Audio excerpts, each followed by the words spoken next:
I started off my career in Gilmore Homes walking foot patrol, right where Freddie Gray was arrested. And from there, went to Pigtown and in the southern. I spent a minute in Mount Washington in the northern district, and that's where I saw white Baltimore. That was the first time I had ever seen white Baltimore, was being stationed in Mount Washington and being assigned that post. And I thought I was lost. Like, I thought I was in the county. I didn't believe that I was actually in the city. Mm-hmm. The only thing in the city I knew was Black Baltimore because of The Wire, and because when I got sent down to Baltimore as a cop the first time, I was stuck right there in Gilmore Homes in the projects. And then foot patrol? Like, yeah. Wow. And then into Pigtown, which is pretty much the same environment. And so this is all I knew of Baltimore for a good 3 or 4 years. And then I went to Mount Washington, and I'm driving down Cross Country Boulevard, and there's a stream, and there's like $500,000 million houses. And this is pre-GPS and stuff, right? So I'm sitting here looking at the map, like, this can't be right. Like, I am so lost. Like, this is, and I find Cross Country Boulevard, and I'm like, no, this is Baltimore? And it was flip phones. Wow. So I took out my flip phone, and I started searching and taking pictures of like everything around me, and I was sending it to my friends like, dude, this is Baltimore. I can't believe it. Like, wow. There's people that live in Baltimore that live in this. And it was like, so, and what is it, like 20 minutes away, 15 minutes away from like downtown? Well, yeah, I mean, that's only a few minutes away from downtown, but even more so, it's walking distance from Park Heights. Mm-hmm. So that's where I was a major case narcotics detective. That's where I would go. So I couldn't arrest people in Mount Washington because there's nobody to arrest, right? Even white drug dealers have resources, and that's why you can catch people. You catch criminals that don't have resources. You don't catch criminals that do have resources. So I would get pressured for stats and would have to leave Mount Washington and go to Park Heights. That was the closest place. So I would leave the white neighborhood to go to the black neighborhood to make arrests. Okay. Yeah, so, minor drug offenses, things like, I mean, the biggest crime in America is disrespecting a cop, right? So if they spit and then they're disorderly, well then, if they were going to resist the fact that you're trying to take their liberty away for spitting on the sidewalk or for jaywalking, then police escalate those things. Wow. Right. And like, about your experience being on foot patrol and then, driving a car in neighborhoods, and how would you describe the differences between these two experiences? And okay, so that's going to be quite controversial because I don't think there's a difference. Okay. And that's the problem with that, is because with our system, you can't operate good in this. So whether you're an occupying force on foot or you're an occupying force in a car, you are still that occupying force coming into a neighborhood, and you're looking for crime. You're not looking to make relationships. So, I can be a good foot patrol and maybe get with the communities in a place like this if I'm assigned and metriced with knowing what her name is and knowing what the problems in the area are. But I'm not. I'm still metriced by how many arrests I make. So as long as all your incentives and disincentives make you an occupying force or an enforcement wing of tyranny, well, then that's exactly what you're going to be, regardless of what avenue you are in that. Now, the real big difference is that when you did walk foot, though, you heard things. So you could hear the tone of the neighborhood. You realized that it was pretty darn boring. Right? Like, nothing was really going on because you could hear the things, you could take in the full sense of the environment. The cookout that was maybe going around the corner was going around the corner the whole time you were there. So it went from start to finish. You saw it come in, you saw it leave. So you don't have that same expression of shock that you may have when you're in a car. Because when you're in a car, as we ride around here, the real bond that's going on is me and you. Yeah. The bond is not me in this community. When you or anybody else drives through an impoverished community, they're going to see it the exact same way that we are experiencing it. right now. And that means that implicit bias to maybe want to roll up your windows or lock the doors or think you're in a dangerous area. And what makes this area more of a dangerous area in opinions? Because there's potholes, because there's dilapidated buildings, because there's trash in the alley. And all these things are nothing but impoverishment and lack of attention from the social services and community. The trash here doesn't get picked up like it does in that white neighborhood. So what you're really witnessing is the neglect of our entire society for these areas. And that's what you're afraid of, which is a weird paradox that you're afraid of the environment you created. Is there a culture among the police department or among police officers to kind of, if you're on foot patrol, you would knock on the doors, introduce yourself to people in that community, or like if you're driving a car, you would just stop in the corner and, you know, I'm Michael, I work here, I'm assigned to this neighborhood. Is that part of the culture? Is that part of the practice? When it comes to like what your metrics and incentives are, maybe like the biggest problem is sometimes we'll hear of a one-off person, right? So we'll hear some commander or some chief is good or some politician has directed their officers to do this. Mm-hmm. But that's relying on an individual, which is fallacious, because as soon as that individual is gone, we're going to end up back in the same system that got us there. So that distracts from the system and looks at individuals when the individuals are not our problem in any of this policing situation that's going on here. So, but the general philosophy when it comes to foot patrol is that you're like, they view it as like a stabilizing force. Mm-hmm. So the concept is that if cops are, it's like cop on every corner.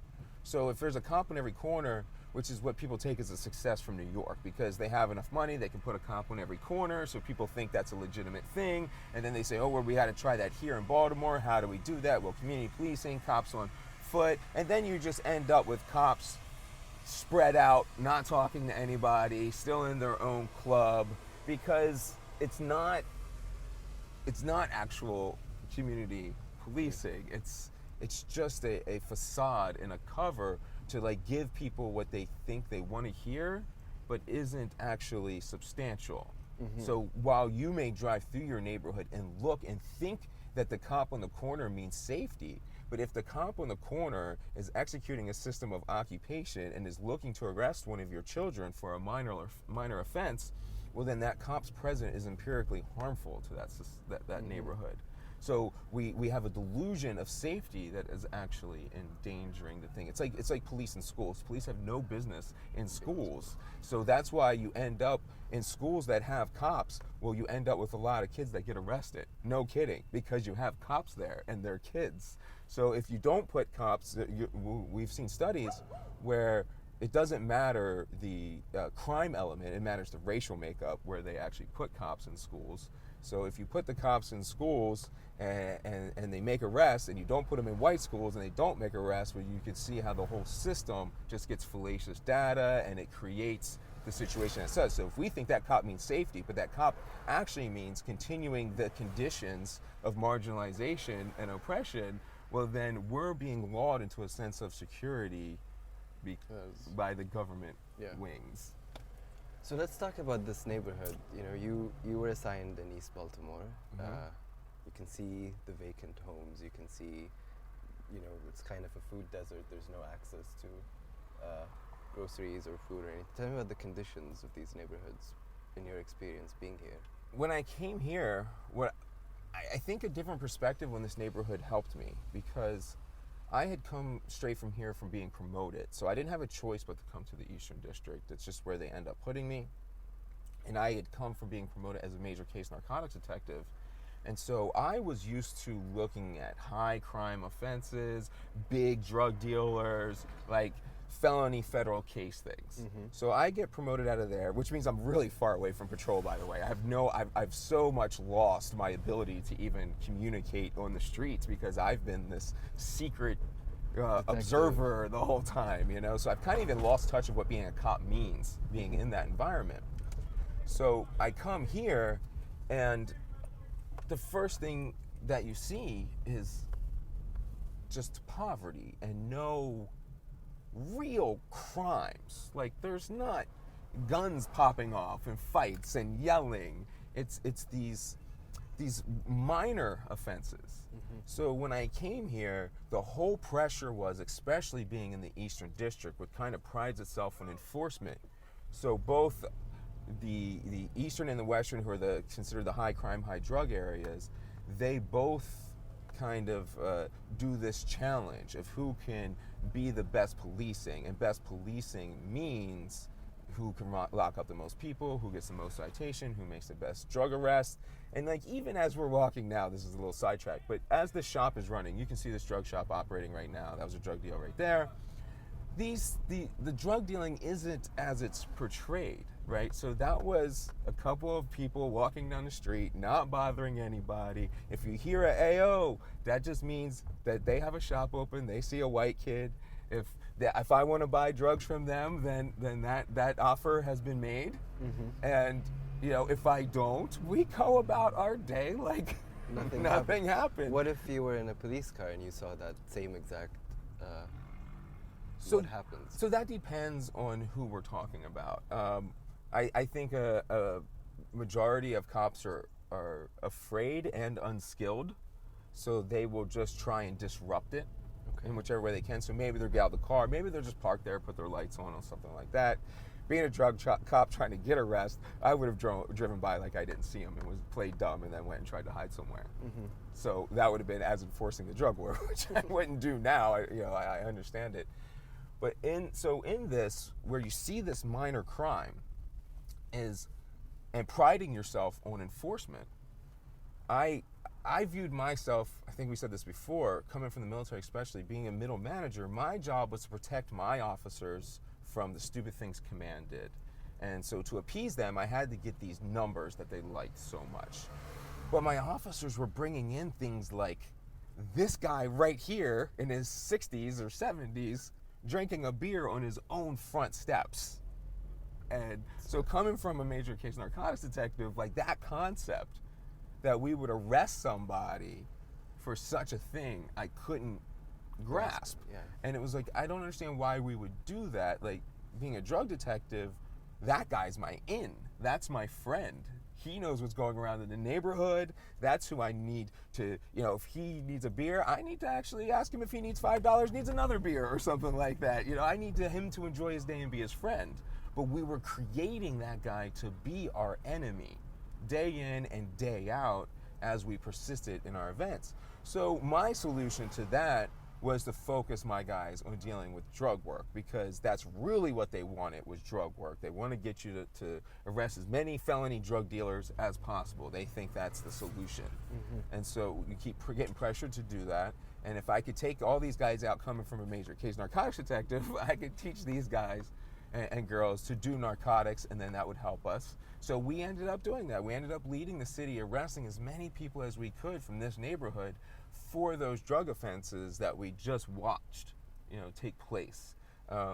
So the way these guys are sitting on the corners, you like, as a society, we look at that with disdain, right? And as a cop, you see him on the corner and you look at that with disdain, and you're like, this criminal who is disrespecting me, who is violating our laws right here and is setting the seeds of violence that will affect these good and innocent people around here. Like, that's kind of the thought that goes around in even the best of police intentions. So they think that that guy is an enemy on the street.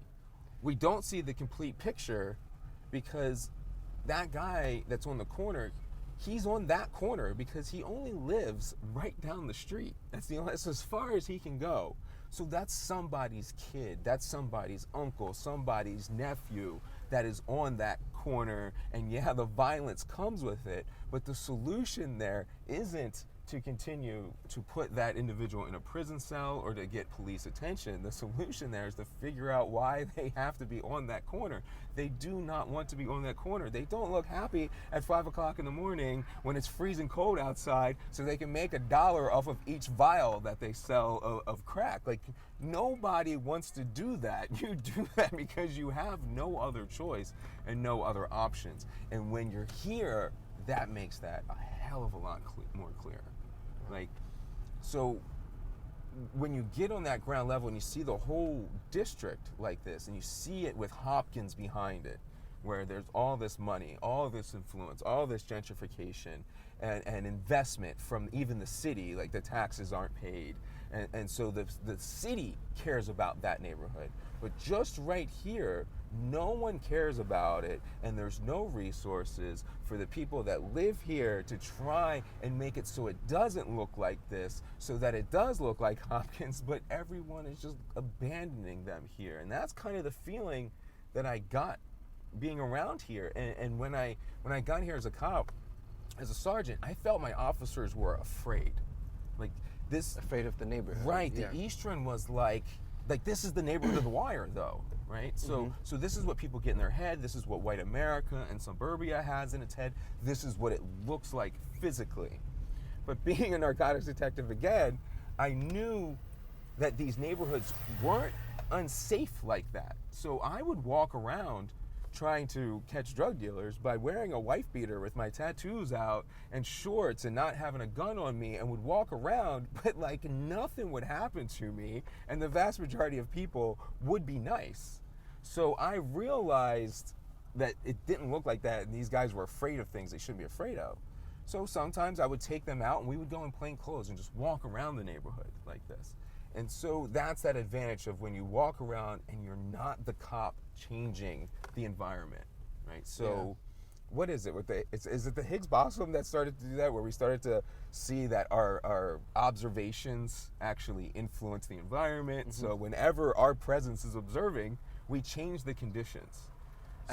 And did you that's one of the things I wanted to ask, is that your relationship, I mean, did you walk in East Baltimore after being a cop? Did your relationship with the community change? You know, do they see you differently? Do you see them differently? What is the dynamics of that relationship? Right, so that was slow, and it started to change when I was the drug cop. So I took my cops out in the street in the plain clothes and walked around. You could see, like, that's when you took that observation element away. You eliminated that variable of you influencing the situation, and then they could see how different it was, and how you could open your eyes to realize that when you went to the call, you were going to every little bad thing that happened here, and the vast majority of those things weren't nearly as bad as they were being presented to you, because you're the authority. Everyone's trying to sell you that they're the victim. So even the call itself, if it's a 5 on its scale of craziness, well, then they're all going to present it as an 8, because they want your empathy and sympathy, and they want you to side with them. Right. So you have to see it from the ground level as it starts to go forward to get that feeling that it's different. And so that's a slow evolution. After I came out, not necessarily like tearing down the blue wall, but just to come out and be honest and transparent about what policing is, I did come more in these communities, and I wouldn't even, like, saying even these communities feels weird to me now. I mean, they're my friends. They're people that are fighting against oppression, and they're who we should be fighting with. This place loves to call itself a Christian country. I'm pretty sure Jesus would be here helping these guys, and we're not as a society and as a country. But now when I come down here, like, the feeling is, I have a hard time comparing this. I don't really know where that transition is or what that is, but like, now this is fighting for my own friends and family. Now this is, it isn't that, like, when I watch a video now, I don't see it as a thug on the corner. I see it as one of my friends fighting the oppression and the inability to gather resources and the marginalization that we give them. Like, I see them fighting that. So when I see a police video now of somebody being killed, like, I know that could be one of my friends, especially since we're in activism and our odds of an exchange are increased. Like, I don't feel that this is a foreign land anymore, and I grew up with the impression that it was. So you have two different training elements. You have, like anything else, you have official training and you have the unofficial training. So very rarely does official training highlight these things in an overt manner. For the vast majority of intentional training, I think that we're talking about ignorance, because criminal justice as a field was built upon those false premises, and it has bad data. So if people go in with good intentions thinking they do have the right data, then they're just misguided in the formal training. But in that informal stuff, the culture seeps into everything. So the instructors will say something like, to every car stop is a potentially dangerous situation. Yeah, like so's walking down the street and then being hit with a meteor if we're talking about plain statistics. And that's kind of the level of statistics we're talking about. So the culture feeds into that fear constantly by telling you what you hear in these classes is different from the streets. This isn't how you're going to do it out there. Our number one job is to get home safely to our families. That's in the culture. Nowhere in the ethics of policing does it say your job is to get home safely to your family. It will always say your job is to get the public home safely to their family, right? So, but that's not what the informal training and the culture is. So our culture and operating in this system always throws away the efforts that we put into solutions of those. Like I say, if it's a tree and you have poison going through that tree, we keep trying to fix the leaves and we keep trying to put medicine in the leaves, but it's just irrelevant when that poison's going to come in and overwhelm everything. So we focus on training, but like the training we have now is obviously inadequate. But if we were focused on an entirely different perspective of caring about these communities and focusing on the causes of crime, then you don't get into these interactions. You don't get into the situations where you're the enemy and you have that sown. So this inadequate training can work just fine in its inadequacy if we're not the occupying enemy. The police response to narcotics and drugs in general is almost entirely focused on enforcement. Now, right now, because of what happened when we talk about inadvertent things that can happen if you don't see the big picture, the heroin epidemic for overdosing and it's not heroin overdosing, it's fentanyl overdosing, but like that's a great example where you had the pharmaceutical companies putting everybody onto legal drugs, legal heroin, and then when the government said, that's it, we can't do that, we have to cut off this legal heroin, well, then everyone turned to the black market because that's what happens when you don't have a legal market. So they turned to the black market, and we're cutting everybody off. So they turned to the black market, and now you have impure heroin, you have it mixed with fentanyl, you have all these other things that are messing up and causing overdosing in white communities because they had doctors and they had resources, so they got their heroin legally. Now that they're forced to get their heroin illegally and are subject to the drug war, now they're overdosing. So now suddenly we're starting to see it as a public health crisis, now that it's affecting people that we see more as us's versus them's. And that's really the crux of the drug war, is that it is a public health issue. This has nothing to do with policing. So the only way it has anything to do with policing and how it fits into my model is that the drug war is a cause of crime right now. So we have to end it if we're going to fight the causes of crime. And then drugs do cause problems in a society, so police should be focused on how to solve those problems and address those problems, which is 100% a public health issue. So that means assisting public health professionals, not assisting incarceration professionals. See, the thing with drugs is that every society possesses drugs in one way, shape, or form, and it matters what you qualify as drugs. So the most harmful drug in our society is legal, that's alcohol. So one's criminal and one's not. So it's arbitrary on what you are assigning as the drug substance. So history in America means you assign the substance by choosing which ones a particular ethnic group or them that you dislike has a propensity to use. Then you criminalize that thing, and you're really not criminalizing drugs, you're criminalizing people. And so it's the implicit biases that you have in which of those people that you enact the drug war upon. So you can't operate in a system with the drug war, because that's a war on people. And so it's just a tool of expressing our own biases in reality, because the white kids and the black kids are carrying drugs at the exact same rate. The kids in Mount Washington, the adults in Mount Washington, are carrying drugs at the same rate, if not as the adults in any impoverished community. So and actually the statistics show us that's probably a slightly higher rate with the white community.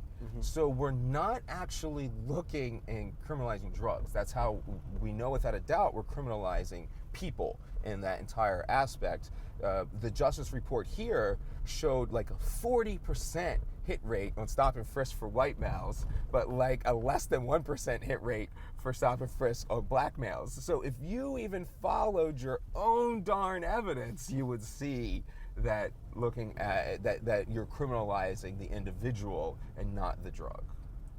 Do you often think, when you were in the force and other police officers, and maybe you can speak for yourself, do you often think about the consequences of a person going into the criminal justice system for these crimes?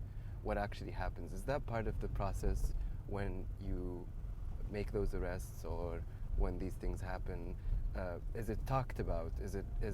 Are you aware of the consequences of arrest and what happens to one's life after being arrested? You know, I think that really helps explain my understanding of how I feel differently about these communities now. Is that is what I have now that I didn't have before. Is I never saw the end result of these actions. So in that time where I locked up 400 plus people, I never saw the end result of any of them. And I kind of prided myself on writing really quality reports, which means I didn't even spend a lot of time in court because they would just take plea deals. So it was, the vast majority of my cases were when I put the cuffs on them, that was the very last time I saw that person. So now I see the end result. Now I know people who have been arrested on a bogus charge or a chump charge, ended up in prison, ended up getting a fight in prison, ended up in solitary confinement for 3 years because they get their sentence extended because of the environment that they're in, and then they come out with records, no ability to make money, no ability to fit into the community because they're continuing to be marginalized. Like the fact that we're having this conversation is evidence of their marginalization. So you now I see that. Now I see individuals fighting through marginalization that I was an active participant in creating. And that's like why we have to even do this, and why I have these conversations in a large part is because when you see what happens to somebody and what the criminal justice system does to them, you suddenly realize that I wasn't helping. And why didn't it happen during, you think? Because you were overwhelmed, you were under pressure, there was a lot of, work to do that didn't make you think or reflect on this process? I mean, if you watch TV today, all that, the news media, and it's all covering these like incidents with police and the police community tensions. What made you not reflect during that process or during that period? Well, a key reason why I never reacted, it took me a long time to realize, it's just an individual thing. I grew up a millennial, race blind. So I thought that being like a robot, like RoboCop, like being race blind, not letting my biases in, was the right way to be. And that meant that I just followed the laws, I just followed the procedures. And so the system doesn't put you in any way which you'll see the end result. There's no incentive for that. There's no way that comes into play whatsoever. Like in any way, shape, or form are we talking about like the empirical evidence of what our actions do. So that's why I continually say that criminal justice isn't a science, because they're not even looking at, okay, we did A, B, and C in this neighborhood, and before we had this, after we had this, so we break down the variables and what can we learn from this? Was it a success? Was it not a success? They don't do this. So you're not getting any kind of evaluatory information of what you're doing as a police officer. You're just being told by society writ large and the culture that you're in that this is what you should keep doing. This is a good thing, and keep going and doing it. So being race blind, carrying out that system, I blinded myself to the disparities of my own actions.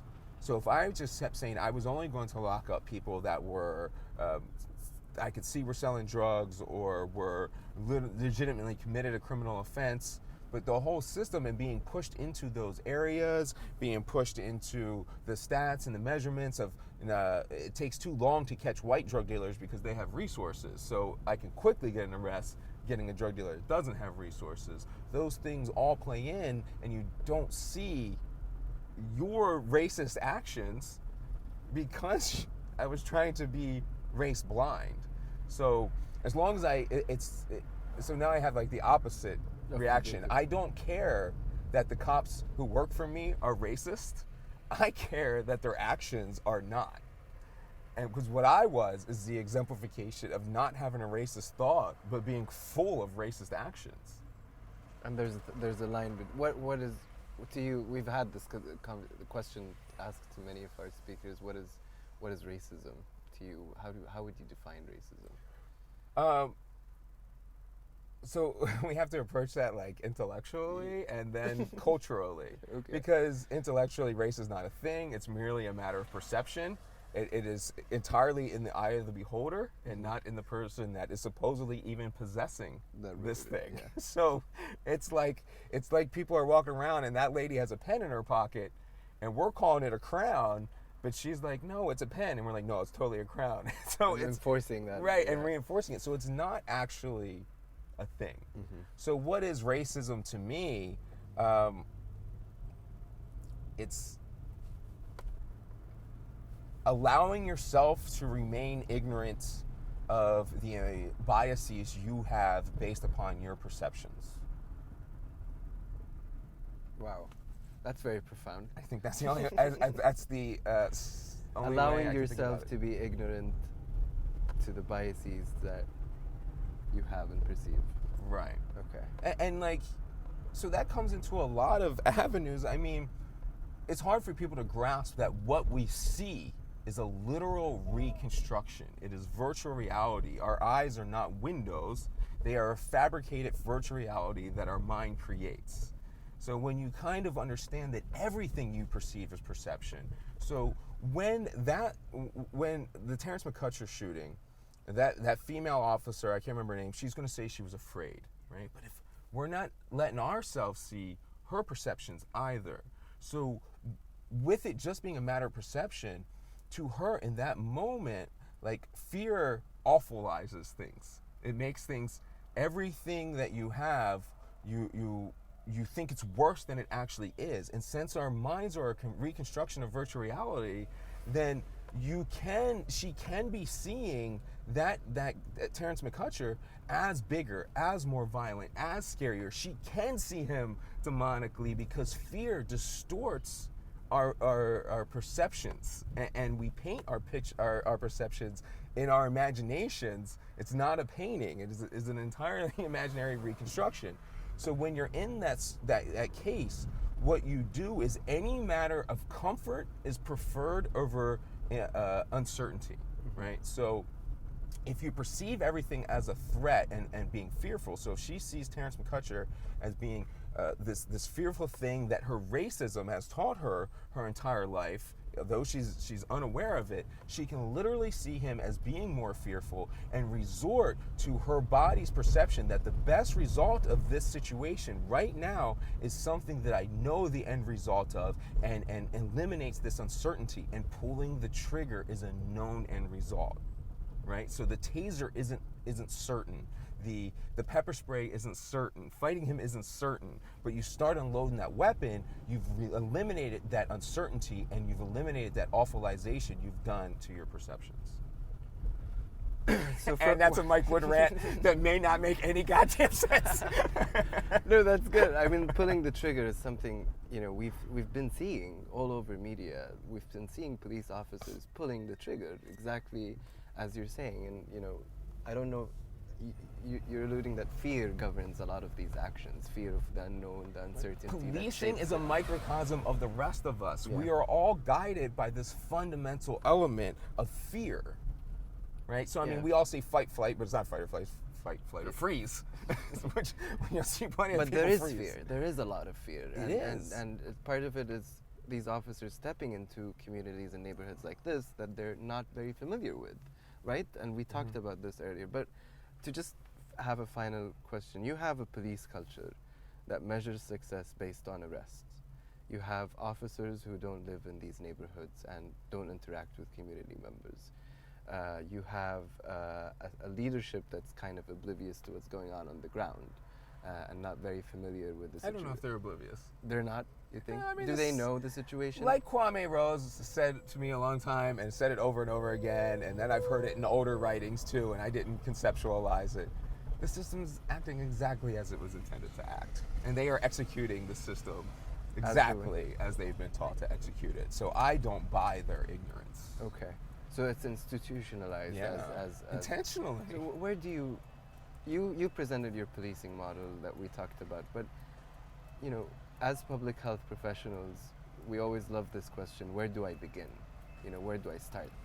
How do I get involved, and where do I begin, and what kind of interventions that we can make? What do you, as someone who is in academia, previously in police department, what do you tell people who are willing to be engaged in police reforms? Where can they begin?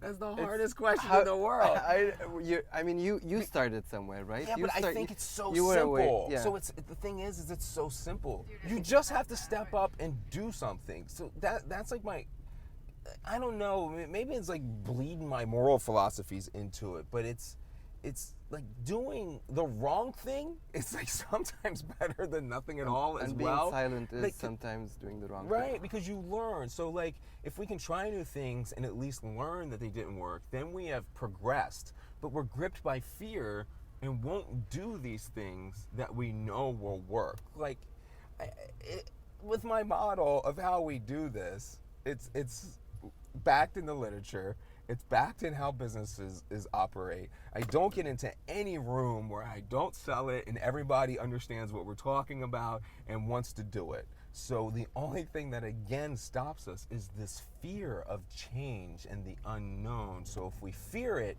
then we awfulize it. We make it the worst that it could possibly be. So when people look at my system and you want to talk about doing it, the objections are, well, how are you going to let people in charge? People are stupid. What are you going to do if you actually let them in charge and they guide direction? Then they're going to do all these things and it's going to be awful and you can't trust people. But it's like, whoa, like I can't trust you? Like, is that what you meant? Like who are you then appealing to? You're appealing to being involved in a dictatorship and you just want to be told what to do all the time. So people don't actually want that. They're gripped by the fear of change, so everything is again awfulized to say, oh, what would be bad, and what they want again is the uncertainty to be eliminated. So if we stay in our current model, even though it's a bad result, we know what it is, and so we're comfortable with it.